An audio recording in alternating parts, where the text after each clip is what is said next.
ചെയ്യുന്നത്. ശ്രീജിത്ത്, ഇപ്പോൾ മൊത്തത്തിൽ ഹരിയാന നോക്കുകയാണെങ്കിൽ താങ്കൾ നേരത്തെ പറഞ്ഞ സെൽജ ഹൂഡ ഫാക്ടർ അത് വർക്കൗട്ട് ചെയ്തിട്ടുണ്ട്.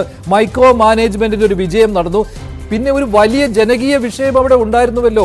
അവിടെ തൊഴിലില്ലായ്മ എന്ന് പറയുന്നത് ഹരിയാനയിൽ ദേശീയ ശരാശരിയേക്കാൾ വളരെ വളരെ കൂടുതലായിരുന്നു. അതായത് യുവാക്കളുടെ ഒരു എതിർപ്പ് അക്കാര്യത്തിൽ അവിടെ വന്നിരുന്നു സർക്കാരിനെതിരെ. അതുപോലെ തന്നെ അഗ്നിവീർ അത് വലിയൊരു പ്രതിഷേധത്തിന് കാരണമായതാണല്ലോ.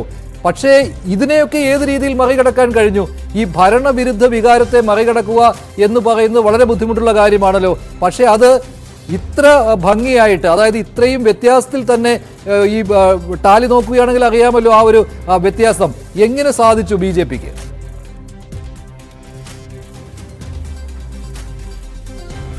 അത് ഒരു തരത്തിൽ വലിയൊരു അത്ഭുതം തന്നെയാണ്. കാരണം ഇതിപ്പോൾ പെട്ടെന്നുണ്ടായതുമല്ല. കഴിഞ്ഞ തെരഞ്ഞെടുപ്പ് പോലും, 2019 തെരഞ്ഞെടുപ്പിൽ പോലും അക്കാലത്ത് പോലും ഭരണവിരുദ്ധ വികാരം നേരിട്ട് 40 സീറ്റിലേക്ക് ചുരുങ്ങിപ്പോയ പാർട്ടിയാണ് ബി.ജെ.പി. പിന്നീട് ഇതേപോലെ ഈ ജെ.ജെ.പിയുടെയൊക്കെ സഹായത്തോടു കൂടിയാണ് അവർ ഭരിച്ചിരുന്നത്. അപ്പോൾ ആ രീതിയിൽ കഴിഞ്ഞ 5 വർഷം മുമ്പ് തന്നെ ഭരണവിരുദ്ധ വികാരം നേരിട്ടു. അതിനുശേഷം ഭരണം നടക്കുന്ന സമയങ്ങളിൽ മുഴുവൻ ഈ വലിയ ചർച്ചകൾ വന്നു. അവസാനം അവർക്ക് മുഖ്യമന്ത്രിയെ മാറ്റി പുതിയ മുഖ്യമന്ത്രിയെ കൊണ്ടുവരേണ്ടി വന്നു. കർഷകരുടെ പ്രശ്നമുണ്ട്, അതേപോലെ തന്നെ പട്ടാളക്കാരുടെ സ്വന്തം നാടാണത്. അതുകൊണ്ട് തന്നെ അഗ്നിവീർ പദ്ധതി വലിയ പ്രശ്നമായി മാറി, തൊഴിലില്ലായ്മ വലിയ പ്രശ്നമായിട്ട് മാറി, ഫയൽമാന്മാരുടെ മക്കൾക്ക് നേരെയുള്ള ആക്രമണം ആ ദേശത്തെ ഒരു വൈകാരിക പ്രശ്നമായിട്ട് മാറി. ആ രീതിയിൽ നോക്കിക്കഴിഞ്ഞിട്ടുണ്ടെങ്കിൽ ബി.ജെ.പിക്ക് എതിരായിട്ടുള്ള സാഹചര്യങ്ങളാണ് മുഴുവനായിട്ടും ഉണ്ടായിരുന്നത്. അതിനെ എല്ലാം മറികടന്നു എന്ന് വേണം നമുക്കിപ്പോൾ കരുതാനായിട്ട്. പക്ഷേ അതിൽ നമ്മൾ ശ്രദ്ധിക്കേണ്ട ഒരു കാര്യം മഞ്ജുഷ, 2019 കോൺഗ്രസും ബി.ജെ.പിയും കൂടി ചേർത്താൽ പോലും അവരുടെ ഒരു മൊത്തത്തിൽ രണ്ട് കൂട്ടർക്കും കൂടി ലഭിച്ചിട്ടുള്ള വോട്ട് ഏതാണ്ട് 65% മാത്രമേ വരികയുള്ളൂ. ബാക്കിയുള്ള 35% മറ്റ് പാർട്ടികളായിരുന്നു അവിടെ വോട്ടുകൾ നേടിയിരുന്നത്. അതേസമയം ഇത്തവണ നോക്കി ഏതാണ്ട് 80% മുകളിൽ ഈ ബി.ജെ.പി. കോൺഗ്രസ് മാത്രമായിട്ട് നേടിയിട്ടുണ്ട്. 40% വോട്ടുകൾ ഇപ്പോഴും ഈ പറയുന്ന രീതിയിൽ കോൺഗ്രസിനുണ്ട് എന്നുള്ളത് വേണം നമുക്ക് കണക്കാക്കാൻ. ഏതാണ്ട് അത്രയും അടുത്ത് തന്നെ വോട്ട് ബി.ജെ.പി. നേടിയിട്ടുണ്ട്. അപ്പോൾ ബാക്കിയുള്ള ഒരു 10-15% വോട്ടുകൾ മറ്റ് പാർട്ടികളിലേക്ക് പോയതിനെ സമാഹരിക്കാനായിട്ടുള്ള ഒരു തിരഞ്ഞെടുപ്പ് തന്ത്രമായിരുന്നു ബി.ജെ.പി. തയ്യാറാക്കിയത് എന്ന് വേണം നമുക്ക് കരുതാനായിട്ട്. ആ വോട്ടുകൾ ഏതാണ്ട് പൂർണ്ണമായിട്ടോ ഭൂരിപക്ഷം ആയിട്ടോ തങ്ങളുടെ പെട്ടിയിലേക്ക് എത്തിക്കാനായിട്ട് ഒരു മൈക്രോ മാനേജ്മെൻറ്റ് രീതി ബി.ജെ.പി. ആവിഷ്കരിച്ചു. അതവർ നടപ്പിലാക്കി എന്നുള്ളതാണ്. അതൊരു വിജയകരമായിട്ടൊരു എലക്ഷൻ പ്രോസസ്സാണ്. അഥവാ തെരഞ്ഞെടുപ്പിൽ വൈകാരിക പ്രശ്നങ്ങളുണ്ടായിരുന്നു, വലിയ പ്രതിഷേധങ്ങളുണ്ടായിരുന്നു, സർക്കാരിനെതിരായിട്ടുള്ള വികാരങ്ങളുണ്ടായിരുന്നു, എല്ലാം ഉണ്ടായിരുന്നു. പക്ഷേ അതിനെ മറികടക്കുന്ന തരത്തിലുള്ള സമാന്തരമായിട്ടുള്ള ഒരു തെരഞ്ഞെടുപ്പ് പ്രവർത്തനം നടത്താനായിട്ട് ബി.ജെ.പിക്ക് കഴിഞ്ഞിട്ടുണ്ട് എന്ന് വേണം ഇപ്പോൾ നമ്മൾ കാണുന്ന ഒരു എലക്ഷൻ റിസൾട്ട് വെച്ച് നമുക്ക് മനസ്സിലാവുന്നത്. ഇത് മാറും എന്നോ നമുക്കറിയില്ല. തെരഞ്ഞെടുപ്പ് കമ്മീഷൻ്റെ വെബ്സൈറ്റിൻ്റെ അനുസരിച്ച് ഇപ്പോഴും പല സ്ഥലത്തും 5 റൗണ്ടും 6 റൗണ്ടും മാത്രമേ തെരഞ്ഞെടുപ്പ് വോട്ടെണ്ണൽ പൂർത്തിയായിട്ടുള്ളൂ. 18ഉം 20ഉം റൗണ്ടുകൾ ഉള്ളിടത്ത് എന്തുകൊണ്ടാണ് അങ്ങനെ സംഭവിക്കുന്നതെന്ന് അറിയില്ല. അതേസമയം അത് വെബ്സൈറ്റിൽ മാത്രമാണോ പ്രശ്നം, യഥാർത്ഥത്തിൽ വോട്ട് എണ്ണിയിട്ടുണ്ടോ എന്നുള്ള കാര്യവും അറിയില്ല.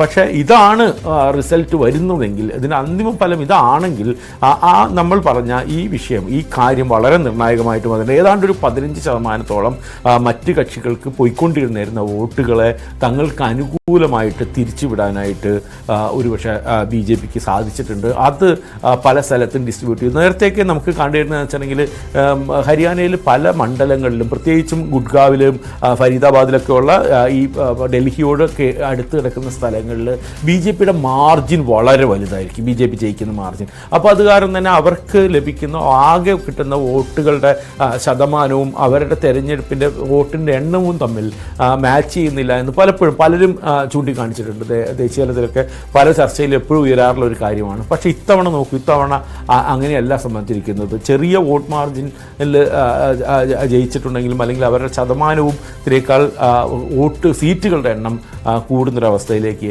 BJP മാറിയിട്ടുണ്ട്. അപ്പോൾ അവർ മുൻകൂട്ടി ഈ പ്രശ്നങ്ങൾ കണ്ടിട്ടുണ്ട്. അവർക്കെതിരായിട്ടുള്ള ഒരു ജനവിധിയുടെ സ്വഭാവമുണ്ട്, ആൻറ്റി ഇൻകംബൻസി ഉണ്ട് എന്നുള്ള കാര്യം BJP നേരത്തെ തന്നെ തിരിച്ചറിയുകയും ആ ആൻറ്റി ഇൻകംബൻസി മറികടക്കാനായിട്ട് എന്തെല്ലാം പ്രവർത്തനങ്ങളാണോ ചെയ്യേണ്ടത് എന്നുള്ള തരത്തിലേക്കാണ് അവർ ചെയ്തത്. അത് ഈ പറയുന്ന ജാതി സമവാക്യങ്ങൾ പൂർത്തിയാക്കുന്നതിനുള്ള കാര്യങ്ങൾ ചെയ്തിട്ടുണ്ട്.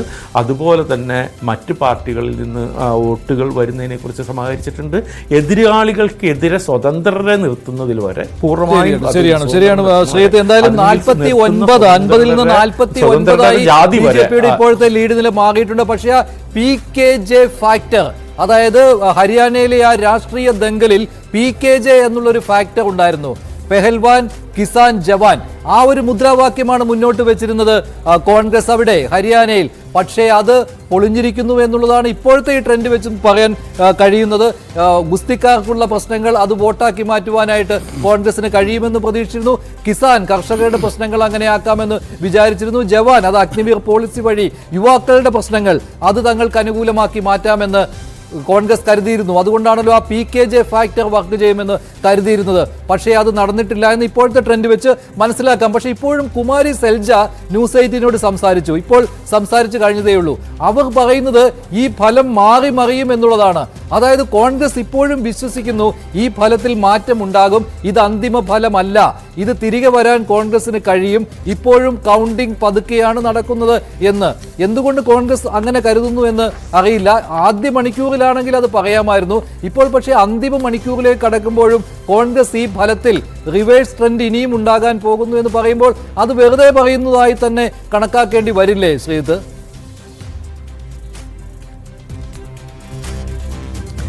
അറിയില്ല, അവർക്ക് ഏതെങ്കിലും തരത്തിൽ കോൺഗ്രസിന് ഗ്രൗണ്ടിൽ നിന്ന് ഇത്രമാത്രം കോൺഫിഡൻസിലോടുകൂടി വീണ്ടും ഇത് പറയാനുള്ളൊരു സാഹചര്യമുണ്ടോ, അല്ലെങ്കിൽ എണ്ണാനുള്ള റൗണ്ടുകളിൽ അവർക്ക് അനുകൂലമായിട്ടൊരു സാഹചര്യങ്ങളുണ്ടോ, അത്തരം കാര്യങ്ങൾ കോൺഗ്രസിന് അറിയാം. സാധാരണഗതിയിൽ ഇങ്ങനെ ഒരു സാഹചര്യം, പ്രത്യേകിച്ചും 12 മണിയൊക്കെ കഴിയുന്നൊരു സമയമാകുമ്പോഴേക്കും ഹരിയാന പോലെയുള്ള ഒരു ചെറിയ സംസ്ഥാനത്തെ വോട്ടെടുപ്പ് ഏതാണ്ട് പൂർത്തിയാകേണ്ടതാണ്. ആളുകൾ ഏത് പാർട്ടികളും, അതിപ്പോൾ അപ്രതീക്ഷിതമായിട്ടുള്ള ഫലമാണെങ്കിൽ പോലും ആളുകൾ പാർട്ടികൾ അംഗീകരിക്കേണ്ട ഒരു സ്ഥിതിയാണ് സാധാരണഗതിയിലുള്ളത്. പക്ഷെ രണ്ട് കാര്യമായിരിക്കാം. ഒന്നുകിൽ അവർക്ക് പൂർണ്ണമായിട്ടും ഗ്രൗണ്ടിൽ നിന്നുള്ള വിവരം ഉണ്ടായിരിക്കാം, അവർക്ക് അനുകൂലമായിട്ടുള്ള ബൂത്തുകൾ വരാനിരിക്കുന്നുണ്ട്, അവർക്ക് ജയിക്കാനുള്ള സാധ്യത ഇപ്പോഴും ഉണ്ട് എന്ന് അവർ പ്രതീക്ഷിക്കുന്നുണ്ടാവും. അല്ലെങ്കിൽ അവർ അത്രമാത്രം അവർക്ക് തിരിച്ചടിയാവുക, അല്ലെങ്കിൽ അവർക്ക് വിശ്വസിക്കാൻ പറ്റാത്ത വിധത്തിലുള്ള ഒരു തിരിച്ചടിയായിട്ട് ഇത് മാറിയിട്ടുണ്ടാവും. വിശ്വസിക്കാൻ പറ്റാത്ത ഒരു തിരിച്ചടി ഉണ്ടായി. അത് ഹൂഡയുടെ ആ മുഖത്തിൽ തന്നെ പ്രകടമായിരുന്നു. ഹൂഡയുടെ ബോഡി ലാംഗ്വേജ് എന്തോ ഒരിക്കലും പ്രതീക്ഷിക്കാത്ത കാര്യം സംഭവിച്ചു പോയല്ലോ എന്നുള്ള ഒരു മുഖഭാവമായിരുന്നു ഹൂഡയ്ക്കുണ്ടായിരുന്നത്. അതായത് മുഖ്യമന്ത്രി പദത്തിലേക്ക് അടുക്കുന്നു എന്നുള്ള തോന്നൽ, അധികാരം തിരിച്ചു പിടിക്കുന്നു എന്നൊരു ഉറച്ച വിശ്വാസം അതുണ്ടായിരുന്ന സമയത്താണ് ഇങ്ങനെ പെട്ടെന്ന് ഈ തെരഞ്ഞെടുപ്പ് ഫലം മാറി മറിഞ്ഞത്. തുടക്കത്തിലെ എഡ്ജും അവിടെ ഉണ്ടായിരുന്നു. ഇപ്പോൾ കോൺഗ്രസ് പറയുന്നത് 9 മണി മുതൽ 11 മണി വരെയുള്ള സമയത്ത് എന്തൊക്കെയോ സംഭവിച്ചിട്ടുണ്ട്, അവിടെയാണ് ഈ ട്രെൻഡുകൾ മാറി മറിഞ്ഞത് എന്നാണ്. കോൺഗ്രസ് ഒരു വലിയ ഒരു ആശയക്കുഴപ്പത്തിലാണ് ഇക്കാര്യത്തിൽ എന്ന കാര്യത്തിൽ സംശയമില്ല. അഭിലാഷ് ചേരുന്നുണ്ട്. അഭിലാഷ്, എന്താണ് ഏറ്റവും പുതിയ ട്രെൻഡ്? ഇതിലൊരു സംശയവും എനിക്ക് തോന്നുന്നില്ല. കാരണം ഇത് കൃത്യമായിട്ട് നമ്മൾ ബൂത്തിൽ നിന്ന് എടുത്ത വിവരങ്ങളാണ് നൽകുന്നത്. അതുകൊണ്ട് തന്നെ കോൺഗ്രസിന്റെ, ശ്രീജിത്ത് പറഞ്ഞതുപോലെ, എനിക്ക് രണ്ടാമത്തെ കാര്യമാണ് വിശ്വസിക്കാൻ തോന്നുന്നത്. കോൺഗ്രസ് ഒരു ആശയക്കുഴപ്പത്തിലായിപ്പോയി. അപ്രതീക്ഷിതമായ ഒരു തോൽവിയെ ഹരിയാനയിൽ നേരിടേണ്ടി വന്നിരിക്കുകയാണ് കോൺഗ്രസ്. അതല്ലേ ശരിക്കും സംഭവിച്ചുകൊണ്ടിരിക്കുന്നത്? തീർച്ചയായും മഞ്ജുഷ, ഈ തെരഞ്ഞെടുപ്പ് പ്രചാരണത്തിന് ശേഷം എക്സിറ്റ് പോൾ ഫലങ്ങൾ